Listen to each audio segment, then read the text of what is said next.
How's it going, guys? And welcome back to BL3's Forgotten, the series where I take a look at underused and not often talked about pieces of gear to determine whether or not they deserve to be remembered within the modern meta of the game or should be left behind and forgotten. And today we are taking a look at the Thumper. If you'd like to farm a Thumper for yourself, you're going to want to fast travel over to Pit Stop at the Splinterlands and run all the way over to this save station right outside of this little cave. Inside this cave, you will be farming DJ Deadstag. You will need to complete a little bit of mobbing before he will spawn, but once he does, you can kill him and he has a chance to drop the Thumper. Keep in mind the rarity, however, as we are not looking for a legendary here. The Thumper is a purple, unique Torgue Shotgun and is able to roll in any of the elements along with coming with either 1 or 2 projectiles per shot, costing 1 or 2 ammo respectively. When fired, the Thumper lobs out these very heavily arcing grenade shots that explode instantly upon impacting an enemy. However, if they don't hit an actual enemy, they will bounce a few times along the ground. The Thumper is a weird one because when I first picked this up, I went straight to True Guardian takedown on Zane and fucking crushed shit without an anointment. It got me pretty excited about it because this gun is kind of fun and having it actually seem to be kind of good was pretty cool. But then I started recording for this video and I started seeing all of the glaring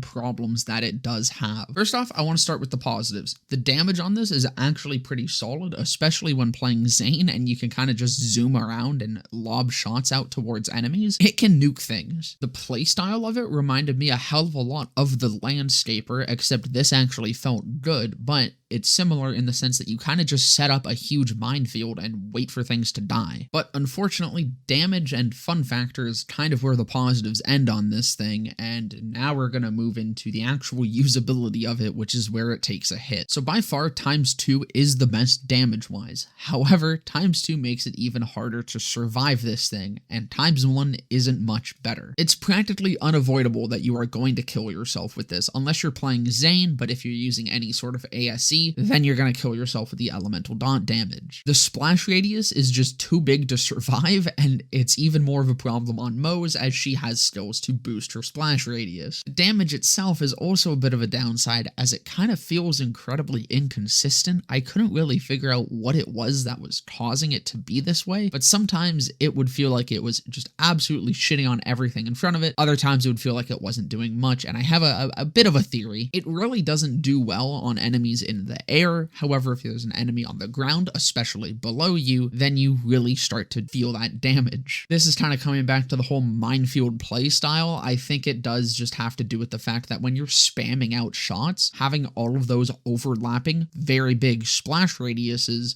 very high damage splash radiuses, it makes it feel a lot better than it actually is, because if they all start kind of exploding around the same time, it just nukes. It nukes everything around it, and it kind of doesn't register just how many shots it actually took to do that. By far, the best users of this are Zane and Flak, surprisingly enough, and that's because Flak is able to kind of stay out of the way of it, although you will slow down yourself on him. It'll happen significantly less frequently, and also he boosts this really high base damage really nicely. Zane is really good purely because he's fast enough to kind of fly around the map and try to dodge. Along with Zane also working with very high base damages very, very well, he also gets that splash immunity, although this doesn't really help too much if you're using any sort of ASEs, so you have to sacrifice every elemental ASE in your build to use this without killing yourself, which can be quite the hit to your damage. The Thumper is in this really weird spot where it actually feels significantly better than it kind of ends up being in practice. It has the potential to just completely nuke a huge area of enemies almost faster than a Flacker, but it only seems that way because of how many shots you can spam out and how fast you can do that and how big of an area you can really cover with it. The second you try to use this against a single target enemy, and especially a flying one at that, it really starts to show its flaws, and then the longer you play with it,